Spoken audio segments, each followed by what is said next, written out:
लिख दो 1,000 रुपए से कम पर सौदा न होगा।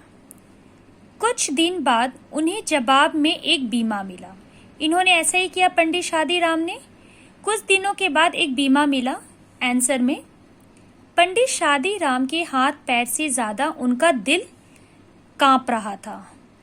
उन्होंने लिफाफे को खोला और उछल पड़े। उनमें 100 के 10 नोट थे। पहले उनके भाग्य ने करवट बदली थी। अब वह पूर्ण रूप से उठकर बैठ गया। ध्यान दीजिए बच्चों, जब उन्होंने रजिस्ट्री करवाई एल्बम तो कुछ दिनों बाद जवाब में एक बीमा मिला। अब पंडित शादीराम के हाथ और पैर कांप रहे थे। ठीक उसी तरह जिस तरह हमारी परीक्षा के रिजल्ट जब आते हैं तो हम रिजल्ट को खोलने के पहले हमारी धड़कनें तेज हो जाती हैं कि पता नहीं कितने अंक मिले होंगे, पर अंक मिले हैं ये हम जानते हैं। उसी तरह पंडित शादीराम ये जानते हैं कि पैसे तो आए हैं पर कितने आए हैं वह नहीं जानते। लेकिन जब उन्होंने लिफाफा खोला तो वह खुशी से उछल गए, मतलब कूद गए। उसमें 100 के 10 नोट थे। यहाँ 100 के 10 नोट मतलब 1,000 रुपए। उन्होंने जितना रुपया लिखा था 1000 से कम पे सौदा नहीं होगा, तो उन्होंने 1,000 पे सौदे को मंजूर किया। पहले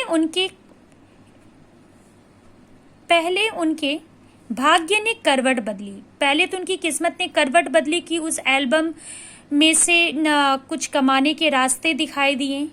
अब वह पूरे रूप से उठकर बैठ गए जब उनके हाथ में 1,000 रुपया आया। ये 1,000 रुपया उनके लिए मानो बहुत कुछ था। बहुत कुछ क्या, सब कुछ ही मानो। पंडित शादीराम सोचने लगे। अब हम कहते हैं ना, जिस प्रकार हमारे काम पूरे हो जाते हैं तो हमारी लालसा, हमारे लालच हमारा बढ़ जाता है।